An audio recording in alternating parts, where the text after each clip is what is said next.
Salut à tous, je suis ravi de vous retrouver pour cette nouvelle escapade au cœur des communes. Cette fois encore, je vais à la rencontre de ceux et celles qui font vivre leur village. Et aujourd'hui, ma route m'a amené à Rouvroy.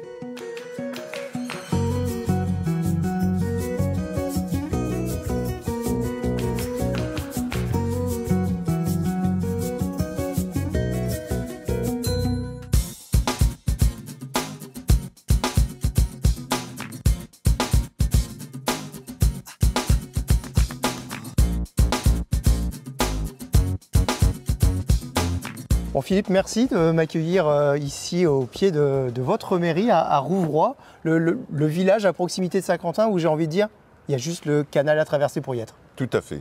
Et nous avons le grand plaisir aussi d'avoir le parc d'Île. Et c'est une promenade vraiment dominicale mais journalière aussi, puisque tous les joggeurs, les marcheurs profitent de... Je pense que c'est 5 km qu'il y a autour, Parc d'Île, le long du canal, retour par Rouvroy. Et au niveau de l'attractivité, hormis cet espace de détente, qu'est-ce qu'on peut retrouver à Rouvroy en termes de services, de commerce, d'artisans? Alors, nous avons la chance encore d'avoir 2 agriculteurs. On a plusieurs transporteurs. Nous avons une MAM qui accueille une douzaine d'enfants. Donc une MAM, c'est une maison d'assistance maternelle. Nous avons un gîte de France aussi qui peut accueillir 10 personnes. Nous avons un petit garage automobile. Nous avons le commerce où il fait bon vivre, c'est le restaurant, café-restaurant du village qui est juste en face ici. Et pour venir en plus au restaurant ou se promener ici à Rouvroy, il y a le bus de ville. Tout à fait. Tous les demi-heures, de 7h du matin à 8h le soir, il y a un service du bus de la ville de Saint-Quentin. Et c'est fort appréciable. Et il dessert en même temps la zone industrielle, puisque Rouvroy compte une zone industrielle, c'était la première qui a été créée dans les années 60. Alors justement, par rapport à l'histoire, il y a cette étape, bien évidemment, on va en parler dans quelques instants, mais avant ça, on ne peut pas passer à côté aussi du fait que c'est un village qui a été marqué par les conflits mondiaux, notamment le premier, la Première Guerre mondiale, et on le voit ici, sur votre mairie, il y a la Croix de guerre. Tout à fait, Rouvroy a été rasé comme plein de villages sur la ligne Édimbourg. Et à la reconstruction, sur le fronton donc, de la mairie, on a la Croix de guerre. Pour ne pas oublier. Pour ne pas oublier, tout à fait. Alors, justement, cette histoire a continué, une histoire qui associe développement économique et métamorphose de la commune. Tout ça est lié à une marque emblématique. L'usine Motobécane, c'est de ça, je pense, que vous vouliez parler. Ce qui a fait de Rouvroy qu'il est connu dans le monde entier, puisque la mobilette a été exportée, la mobilette bleue principalement a été exportée partout dans le monde. Donc et ces fameuses mobilettes et ces fameux vélos Motobécane, il est possible d'en voir? Alors tout à fait, nous avons une galerie d'exposition qui touche à la médiathèque et on a plusieurs modèles de mobilettes d'exposés, des mobilettes qui ont été données par des gens du village qui ont fait toute leur vie de travail sur la mobilette. Oh là là. Elles sont restées en bon état. Je suis impatient de voir ça alors. Nous allons regarder tout ça.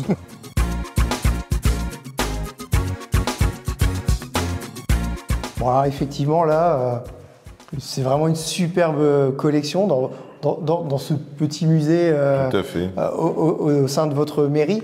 Un certain nombre de mobilettes et un vélo. On va en parler plus en détail, mais j'aimerais qu'on revienne d'abord sur cette histoire d'installation, d'implantation de l'usine Motobécane qui a tout bouleversé ici. Complètement. Donc l'usine Motobécane s'est installée dans les années 1960. Et à l'époque, il n'y avait pas les routes départementales qui accèdent aujourd'hui à la zone industrielle. Où on voit le fameux beau rond-point avec les mobilettes. Oui. Voilà. Donc tous les salariés venaient par Saint-Quentin ou Arly traverser tout le village ici devant la mairie. Donc on imagine le balai le matin et en fin de journée. Et puis naturellement il faut mettre du carburant dans les mobilettes, mais les gars ils aimaient bien boire un petit coup aussi. Il leur fallait du carburant aussi. Désaltéré. Et petite anecdote, les gérants du café, enfin les propriétaires, parce qu'ils étaient propriétaires, installer des calvas, des bières dans les contrevents le matin dès 5 h du matin. Les premiers qui arrivaient, ils servaient. Le soir, en rentrant, ils payaient. Vous buvez un demi ou deux. Et il y avait 50, 60, 80 mobylettes comme ça devant le café de stationner. Ça durait pendant une demi-heure, trois quarts d'heure. Et ils avaient fait une journée de labeur, parce que c'était quand même très dur. Des longues journées. Des chaînes, etc. Ils travaillaient à pièce, il fallait se dépêcher. Et on était gamins, on les voyait tous arriver pour se désaltérer et renfourcher leur mobilette et rentrer chez eux. Et donc on imagine effectivement que ça a marqué énormément de personnes dans la commune. Cette petite anecdote, justement, en est un exemple. Vous, à titre personnel, vous avez une anecdote, vous avez eu une mobilette? Ah bien sûr. Donc à l'époque, on pouvait commencer à travailler à 14 ans. Donc dès l'obtention du certificat d'études primaires, j'ai plus voulu aller à l'école. Mes parents m'ont dit bah, c'est tout, tu vas travailler. Donc ils m'avaient offert une mobilette, mais qui n'était pas bleue, elle était jaune parce qu'il n'y avait pas de fourche télescopique ni de suspension en arrière. Ah oui, c'était rude alors. C'était le premier prix. Un franc, c'était un franc, donc on regardait. Et donc voilà, c'était mes premiers débuts en mobilette. Bon après, naturellement, jusqu'à l'âge de 18 ans, j'en ai eu d'autres, dont une bleue aussi. C'est l'incontournable, ça, la bleue. Tout à fait. Alors justement, rendons à César ce qui appartient à César. Le papa de la mobilette, vous lui avez rendu aussi hommage ici parce que l'axe maintenant qui existe et qui traverse la commune porte le nom du créateur de la mobilette. Voilà. Donc à l'époque, il y a plus de 10 ans aujourd'hui, on a baptisé le boulevard Éric Jolm du nom de l'inventeur de la mobilette. Il a décidé du nom, et c'est lui l'ingénieur qui a créé la mobilette. Ils ont fait ça un matin au café avec ses enfants, sur la table de cuisine. Ils avaient un tas de noms, motocycle, moto machin, et ils sont arrivés à être d'accord sur mobilette. Et je crois que ça a fait de l'unanimité parce que maintenant, mobilette, la mob, c'est devenu, voilà, c'est un mot qui fait partie de notre patrimoine. Complètement, complètement. Alors, je ne sais pas si je vais prendre la mobilette pour aller rejoindre les personnes qui m'attendent maintenant à la médiathèque, c'est juste à côté. Oui. Mais j'aurais bien fait un tour quand même. Hein.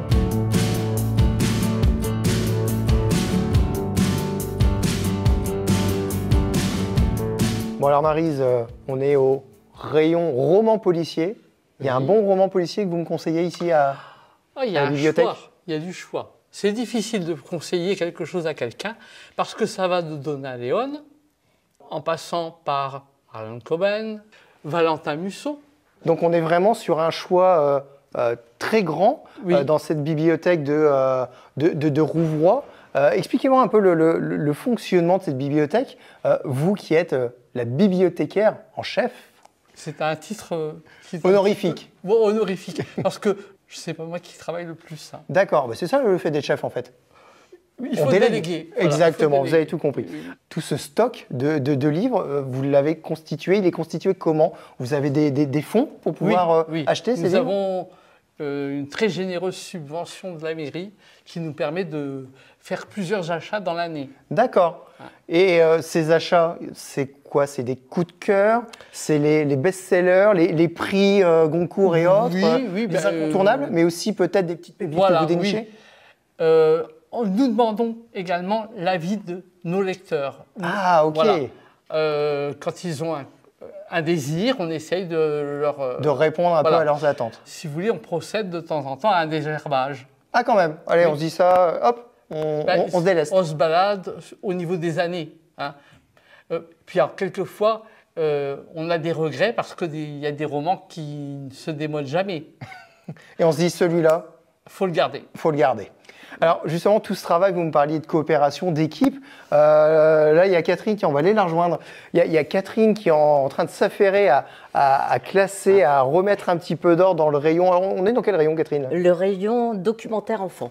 D'accord. Documentaire enfant. Donc ça part dans voilà, documentaire dans toutes les directions. Normalement, c'est bien classé, mais comme normalement, j'aime bien le normalement. Les enfants farfouillent souvent, on est obligé de remettre de l'ordre. Ah, c'est vous donc qui remettez dans le bon ordre, dans les bonnes lettres, etc. Exactement. Il y a un référencement justement pour savoir qu'est-ce qui a pris. Vous êtes informatisé, c'est à l'ancienne avec des petites fiches. Tout à fait. Non, on a un logiciel sur l'ordinateur et on connaît en plus l'historique des lecteurs. Donc, quand un adulte prend un livre, on lui dit bah non, celui-là, vous l'avez déjà lu, c'est noté dans l'historique. Ouais. Et donc, ce public, c'est essentiellement des gens. On a dit que c'était ouvert à toutes et tous, mais on reste sur un rayon d'action quand même local, ultra-local. La majorité sont des gens de Rouvroy quand même. Oui. On a quand même une centaine d'adhérents et on a des personnes de Morcourt. D'accord. La bibliothèque étant fermée et puis de Saint-Quentin. Parce qu'on redit, on peut tous venir. Voilà, on peut tous venir, c'est gratuit. Bon, ça c'est important. Et moi je suis à ce rayon-là, je vais voir un petit peu s'il n'y a pas un petit truc sympa que je pourrais emprunter. Tiens, ce titre m'intrigue. Mais où va-t-il donc? Je ne sais pas si vous l'avez lu, mais on imagine. Ça m'intrigue. On imagine. Allez, je vais vous l'emprunter.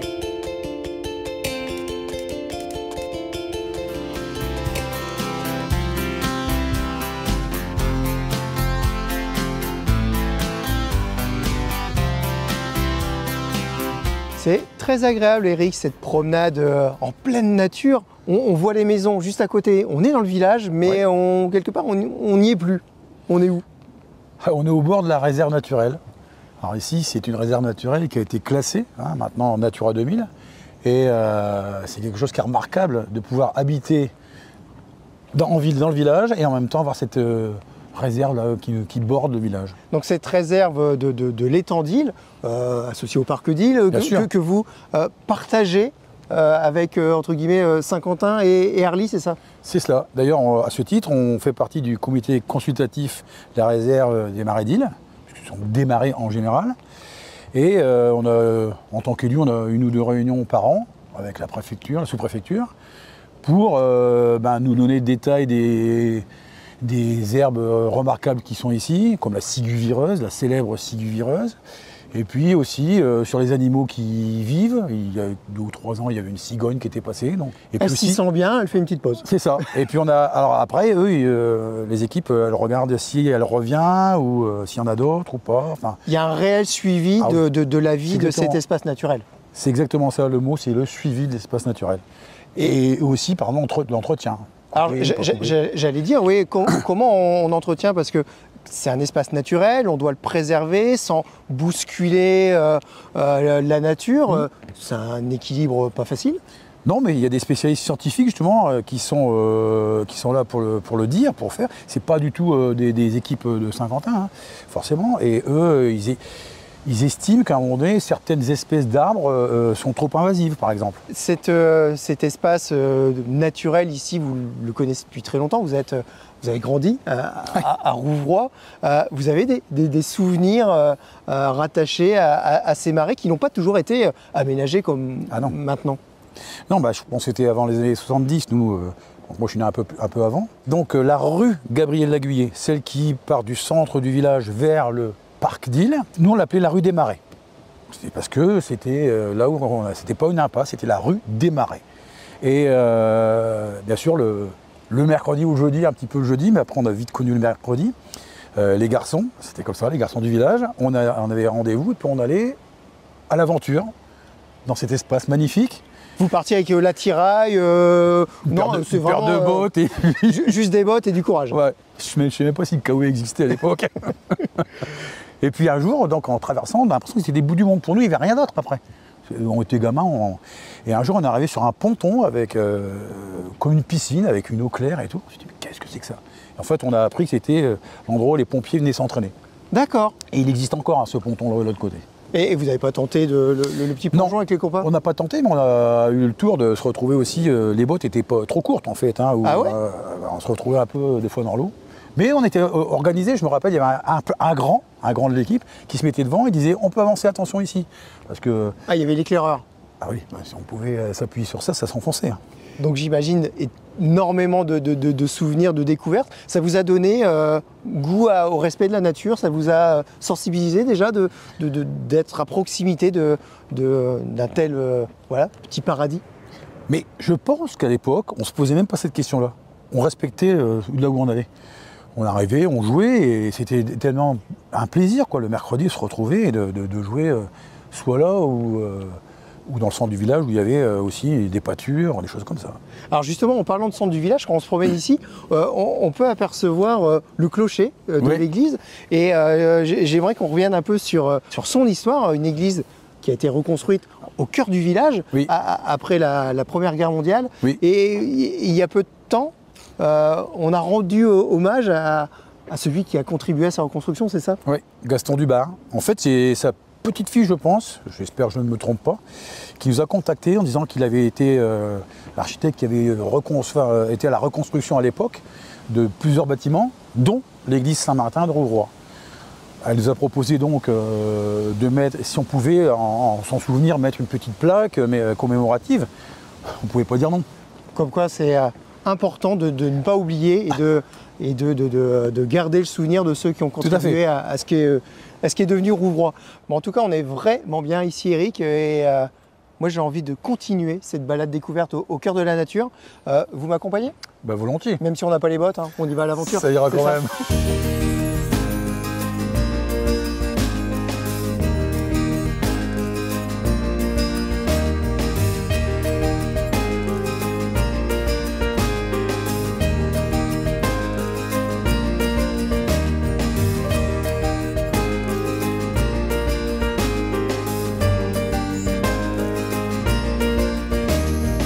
Je me suis régalé, Lise et Damien, bravo. Franchement, c'était très très bon. Je ne sais pas s'il y avait des champignons, celui-ci est magnifique. Je ne suis pas certain qu'il y avait des champignons dans ce bourguignon. Néanmoins, j'ai entendu dire qu'il y avait un ingrédient un peu surprenant pour une recette comme celle-ci. Alors en effet, j'ai tendance à beaucoup travailler sur les sauces, et notamment celle du bourguignon. Je mets une pointe de chocolat noir. En fait, ça va venir rendre la sauce plus brillante. Et par la même occasion, ça va casser le côté un peu tannique du vin rouge. En tout cas, félicitations, c'est très très bon. Alors le chocolat, c'est peut-être plutôt vous, peut-être à la base, parce que vous êtes plutôt la sucrée, hein, vous êtes la pâtissière. Tout à fait. Moi, je suis plutôt du coup côté dessert. Il pique un petit peu mes ingrédients, parce que bon, quand même, la pâtisserie, c'est la base. La pâtisserie, c'est la vie? C'est ça, c'est la vie. Il faut toujours un petit peu de sucre. Alors toujours la recherche du goût, du meilleur goût, le goût des saisons. Justement, comment a démarré cette aventure? Comment s'être lancé dans ce pari ici à Rouvroy, j'ai envie de dire petit village de notre territoire? Alors tout a démarré déjà par l'envie commune d'ouvrir un restaurant. Après, madame étant native de Saint-Quentin, donc la situation géographique s'est un peu décidée d'elle-même. Le retour aux sources. Vouloir revenir ici. Voilà. Mais avant d'arriver ici, d'ouvrir à Rouvroy, vous avez tous les deux un parcours exceptionnel en termes de restauration, de cuisine, de pâtissière. Vous avez été dans un monde d'étoiles.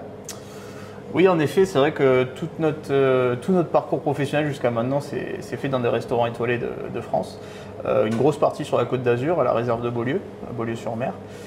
Et plus récemment au Luxembourg pour une ouverture pendant 2 ans et demi jusqu'à l'obtention d'une étoile en mai 2022 du coup. Et en parlant de reconnaissance, de récompense, c'est tout frais aussi. Vous avez déjà eu la reconnaissance des plus grands, j'ai envie de dire, avec une mention au Goemillon, c'est ça? Oui, en effet, ils nous ont contactés il y a maintenant 6 mois. Donc c'est vrai qu'on s'est dit 6 mois après l'ouverture, c'est rapide, mais en même temps, ça a été une très belle surprise. Et ils nous ont proposé de nous rentrer dans le guide régional pour nous référencer. Étant trop jeune pour être actuellement inspecté et noté. D'accord, il y a une limite. Dans les critères, c'est en moyenne 18 mois d'ouverture. Ok. Je pense qu'ils s'assurent de la stabilité. Vous avez brûlé les étapes, là, direct, bim. Ils nous ont contactés suite à des clients qui les ont contactés pour leur dire qu'ils appréciaient beaucoup et faire un bon retour. Et puis après, ils se sont basés sur les avis aussi sur Internet qui nous sont laissés. Alors, pour revenir sur le côté cuisine, parce qu'on se régale, mais c'est énormément de travail. Et donc tout ce travail se fait aussi dans une logique de proximité, de saisonnalité. C'est très important pour vous de respecter les saisons, mais aussi les circuits courts. Tout à fait. Tout à fait, c'est vrai qu'on cherche vraiment à se fournir le plus possible autour, dans un périmètre d'à peu près une cinquantaine de kilomètres autour du restaurant. Quand on cherche bien, on se rend compte qu'il y a beaucoup de producteurs en fait, aux alentours et qui proposent des produits de très bonne qualité. Donc c'est bien aussi de se fournir chez eux, c'est très important. Et en plus, on se permet aussi de les mettre en avant sur notre carte en disant que tel produit vient de tel producteur et ça permet aux clients potentiellement derrière d'aller aussi se fournir là-bas s'ils le souhaitent. C'est gagnant-gagnant en fait. C'est ça. On essaie aussi de le faire au niveau des boissons, des gins par exemple, de la bière. Là, on vient de rencontrer un producteur sur Vaucelles, de l'abbaye de Vaucelles. Donc on rentre une bière en pression. Tous les jours, c'est une recherche au niveau justement des producteurs, des relations qui peuvent être mises en place, oui. Mais aussi au niveau des recettes. Il me semble qu'il y a une histoire avec de la lavande, où il y avait de la lavande dans le jardin, et de là, on a l'idée d'en faire quelque chose d'autre, c'est bien ça? Oui. C'est ça, un soir on mangeait chez ses parents qui ont leur jardin, et puis ils avaient un très beau pied de lavande qui était en fleurs. Et à partir de là, on s'est dit on peut faire quelque chose avec ça. Donc il y a eu une déclinaison, on a fait un sirop de lavande, elle a fait une guimauve à la lavande, également un cocktail, une crème glacée à la lavande. Oui. Donc c'est vrai que voilà, on utilise des produits. En fait, on s'inspire de tout ce qui est autour de nous. En se promenant dehors, on arrive de là faire des associations et créer des choses. Bon, en tout cas, merci encore, bravo pour votre cuisine. Je me suis régalé et vous avez un nouvel ambassadeur, vous pouvez compter sur moi maintenant. Merci beaucoup. C'est gentil.